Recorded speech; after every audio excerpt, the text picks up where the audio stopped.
Hey guys, today I'm just going to go over the rest of your study guide. By the end of this video, you should be able to review your rational number operations, specifically multiplication and division, and focus on any areas of improvement. So just like I said in the last one, we tend to focus on the things that we're really good at, and we want to practice those. But what I really want you to make sure that you get are the things that you're not so great at that you need to improve. We can get those fixed and ready to go by the time it's time for our test.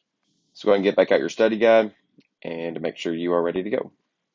So like I said in the last video, we want to make sure that you have already done this study guide, checked your answers, and are now reviewing this video for only the questions that you need help reviewing or you need help understanding how you got. So go through that first, then come back to this video if you haven't already. And then feel free to skip around to any parts of the video that you need help with.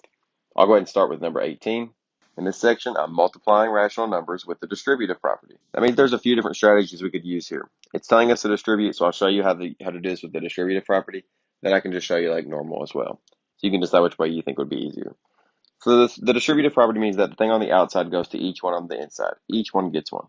So 7 times 2 plus the 7 times 1/3. And I wrote it like that because the 7 is always over 1. If it's a regular whole number, everything is always over 1. So sometimes it helps me to rewrite that. So 7 times 2 is 14, plus 7 times 1 is 7 over 3. I would read this set 14 and 7/3. And if I went a little fast for you, that's just because when I multiply fractions, I just multiply straight across. Everything gets multiplied, the top and the bottom, just straight across. So this is how to do this with the distributive property. I'm not done with my answer yet because I can still simplify this. 3 goes into 7 2 times. So I would add that on to the 14, making it 16, and there's 1/3 left over. So that was one quick way to get our final answer of 16 and 1/3. If you don't love that strategy, you could always go back to the drawing board, make this an improper fraction. 3 times 2 is 6, plus 1 is 7, so you have 7/3, and you could do 7 over 1 times 7/3. 7 times 7 is 49, 3 times 1 is 3. Now I'm doing division to figure out how many times 3 goes into 49. 3 goes into 4 one time, and then 3 goes into 19 6 times. So I have 16, and I have 1/3 remaining. So either way, I get 16 and 1/3. You can see that here. I want you to know both strategies. That way, if you get stuck on one, you could always try the other. But if you can understand both of them, just pick the one that you like the best that made the most sense to you. If neither strategy made sense, please let me know ASAP. Let's look at number 19. Again, I'll start with the distributive property. I'll distribute this -6 to each term on the inside. So -6 times 1 I can go ahead and do. I know -6 times 1 is going to be a -6. Anything times 1 is just itself. I also know that a negative times a positive is going to make my answer negative, and 6 times 1 is 6. So now I'm going to add the next part of this, -6 times 3/8. So I'm just going to write -6 times 3/8. It always helps me to write that whole number over 1 because I know every number is over an indivisible 1. -6 times 3 is -18, and 8 times 1 is 8. So I have a -6 and 18/8, but I can simplify that. I know that I can simplify because I have an improper fraction here. So I want to reduce that if I can. 8 goes into 18 two whole times, so I'll add that 2 onto this, so I have a -8 now, and then I have 2/8 remaining, or 1/4. And if you notice, I did get rid of there was 2 negatives, but I know this is -6 plus negative, so it's getting more negative, so I can just go ahead and write this as one mixed number with only one negative. If that was confusing or you didn't like that or you wanted to check your answer and you want to do this without a calculator, you could always do the strategy where you turn this mixed number into an improper fraction. You go around the world, 8 times 1 is 8, plus the number on top, which is 11. So you have 11 over 8, and you're multiplying by -6 over 1. And always just attach that negative to the numerator. Then you can just go straight across. When you multiply fractions, you multiply straight across. -6 times 11 is -66. A negative times a positive is negative. And then 8 times 1 is 8. So you have -66 over 8. You want to divide to simplify. So you think, how many times does 8 go into 66? Well, no, it goes in 8 whole times with 2 remaining out of the 8, which is the same thing as 8 and 1/4. I forgot I have a negative sign here with my 66, so I want to go ahead and just make sure that I have that attached to each one of these along the way.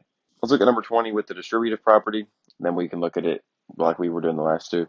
The distributive property means that the thing on the outside multiplies to each term on the inside, or each number on the inside. So I have the whole number and the fraction being multiplied. I know that this is a negative times a negative, so when I zoom out and I look at this, a negative times a negative makes a positive. So when I do this problem, my strategy is going to be to completely ignore the negative signs altogether. I just want to look at this like they're positive numbers. That's going to help me because I know that the final answer will be positive. So this is the same thing as multiplying a 5 times 1 and 1/4. So I'm just going to do that. So 5 times 1 is 5, and then 5 times 4/5 is 5 over 1 times 4 over 5, which equals 20 over 5. 20 over 5 reduces to 20 divided by 5, which is 4. So 5 plus 4 is my final thing.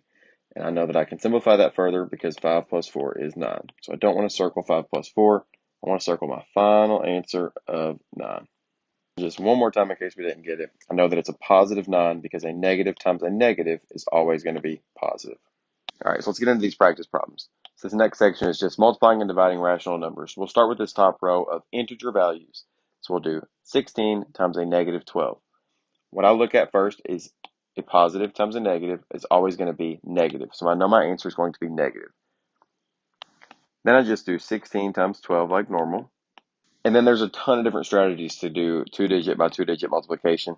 I don't want to go over all those right now, so I'll just show you one. I don't know 12 times 16, but I do know that I can break apart that 16 into a 10 and a 6. And I know 12 times 10, and I know 12 times 6. 12 times 10 is 120, and 12 times 6 is 72. I'm just going to add those together since I broke it apart, the 16. I know 120 plus 72 is 192, and remember my answer was negative. That's one thing that you can do to simplify this. You could also just think 12 times 12 is 144, and then just keep adding enough 12s till you get to your final answer. So there's a bunch of different strategies. That's the one that I would probably use for these. And remember, the most important part here is that a negative times a positive is going to give you a negative product. So on number 22, we'll do the same thing for the quotient. If you have a negative divided by a negative, your answer will be positive. So you have a negative divided by a negative, you have a positive, so you can just ignore those signs now. 56 divided by 8 is 7. So you have a positive 7 as your quotient. We'll look at 23. You have a negative times a negative, so your answer will be positive. So again, we can ignore the signs for now and just do 16 times 9. For one like this, I just want to do 9 times 6, which is 54.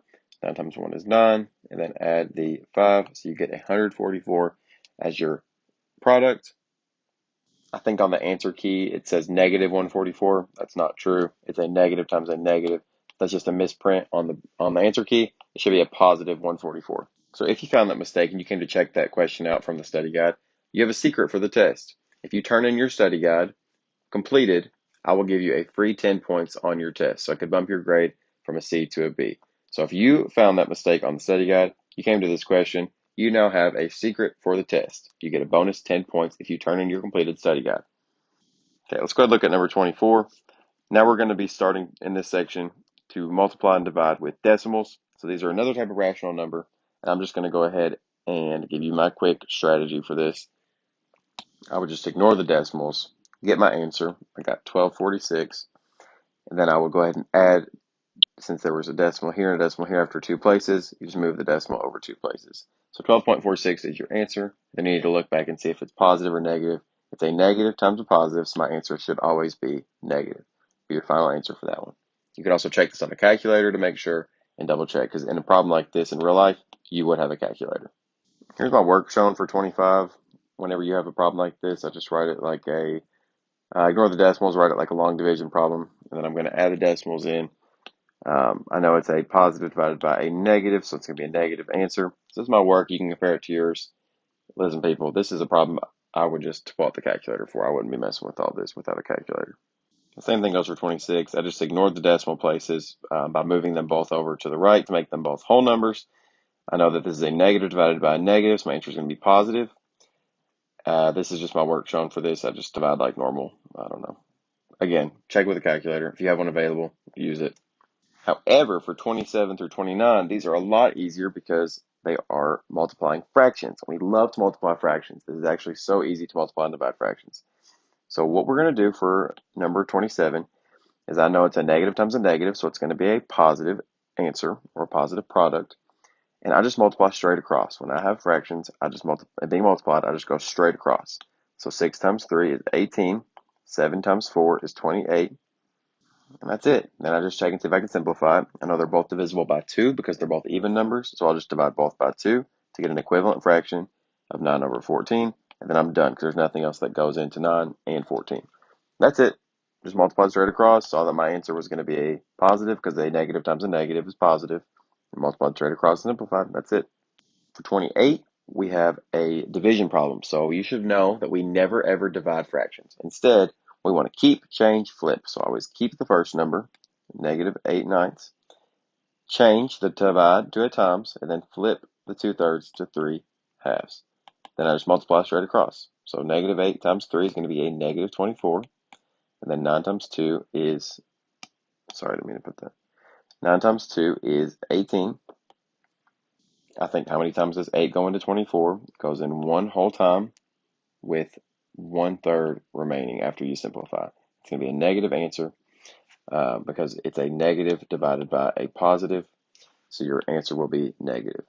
So keep, change, flip. You can also think multiply by the reciprocal. Remember, your reciprocal just means your flipped fractions. These two numbers are reciprocals. Let's look at the last one in this set. You have you have 1/3 times negative 4/5. Multiply straight across. 4 times 1 is 4. 5 times 3 is 15. It's a negative 4/5, so your answer is going to be negative. You can put the negative on the outside. You can put the negative on the 4. Doesn't matter. It's the same thing. You always want to check and see if you can simplify. You can't. It's your final answer. So this next section is going to be all about the properties, commutative, associative, distributive, using those as strategies to add, subtract, multiply, and divide rationals. So we're just going to use those as strategies. So the first one, number 30 here, says simplify using the commutative property.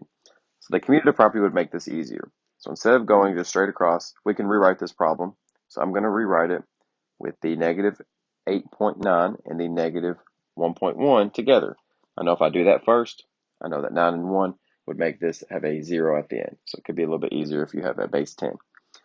So I want to rewrite this as negative 8.9 plus negative 1.1. Remember, I never minus, I always plus the opposite. And then add a 6.7 last. So now that it's just addition and everything's lined up, I'm just going to go left to right here. I know that negative 8 plus a negative 1 is negative 9, and then a 9 plus 1 is 1. So I'm going to have a negative 10 in total here. Plus a 6.7. They're opposite signs, so I'm going to have to subtract and then take the sign of the bigger number. So I'm going to do 10 minus 6.7, which is 3.3. If you just think about it, if I have $6.70, I need to get to $10, $3.30. And then the 10 is the bigger number and it's negative, so I'll have a negative 3.3. That'll be my final answer for this problem. The next problem says simplify using the associative property. So even though this decimal is in the middle, and I could just go left to right and do 4 times 7.2, it might be a little harder and be a little uglier and a little trickier. So instead of doing that, I'll go ahead and just mess with this negative 4 times this negative 5 first to get a positive 20 times the negative 7.2. It's a negative times a positive, so my answer will be negative. Then when I multiply that out, I get negative 144. This is my final answer. Number 32, you have a lot of freedom. It says create a problem in which one of the properties is used to simplify the expression, then solve. So create your own problem where it makes sense. Use one of the properties. Your answers are going to vary. If you want me to check it, you can show me and I'll go over it with you. But this is what I came up with if you can't think of anything. This is an example where it might be easier to use the commutative property because if you have a negative 11 plus 11, your answer will just be negative 3. You can just go ahead and cancel that using the commutative property of addition. Okay, so for this last section, we're getting into real-world math problems involving rational numbers. So this is your math in real life. So for number 33, it says an eye doctor tracks the prescriptions of 6 patients. And then he lists them here, negative 2.5, positive 0.25, negative 1.25, negative 1.5, positive 1.25, and positive 0.5. It says what's the total strength of prescriptions for those 6 patients? So if we're finding the total, we're going to add all of these integers, all these rational numbers together. So there's several different strategies to do this, but I'm just going to use what I just talked about with the commutative property. I'm just going to cross them out as I go to combine and make them easier. So I'm going to look at 1.25, look at my positives first, 1.25 and this 0.25. As I go through, I'm going to go ahead and underline them. That way I know that I've already used them. So 1.25 plus 25 makes 150. And then I know that this minus 150 means that I can just cross that out. Now I've got a negative 250 plus a 0.5. So this is like money. It's like I've spent 250, but then I found 50 cents. So I've only spent 2. and then I'm going to subtract 1.25 from that. So remember, I never subtract, I always add the opposite. So I'm down to add a negative 1.25. So in total, I have negative 3.25. So this problem is the perfect example of how using my commutative property and using those operation properties made this problem a lot easier, because I went through and combined things first that I knew would make my problem simpler and shorter.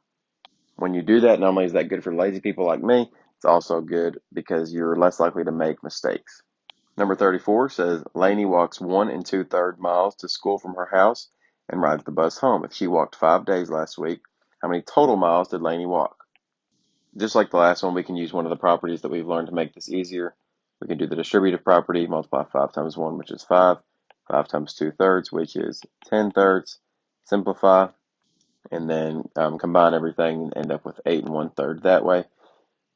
But you could also go ahead and multiply this. 3 times 1 is 3, add what's on top, 5, 5/3, 5/3 times 5, and then get the same answer that way too. Either way, you get 8 1/3. It's all about your strategy, so just do whatever strategy makes sense to you. It doesn't hurt to double check if you have time. Number 35 says, during a science experiment, Jose used a different amount of water to grow seedlings and then measured their growth. So plant A got the most water and grew 1 3/4 inches. Plant B got the least amount of water and grew 1.5 inches. So it actually shrank, got smaller. It's a negative. Plant C got a medium amount of water and grew 2/3 inches.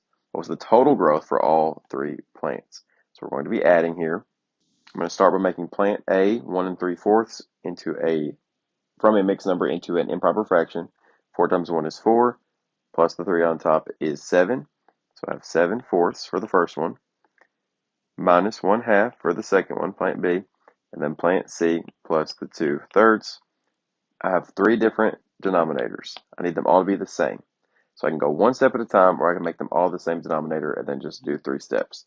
That's what I'm going to choose to do, because I can look at these 3 numbers and realize that they all go into 12.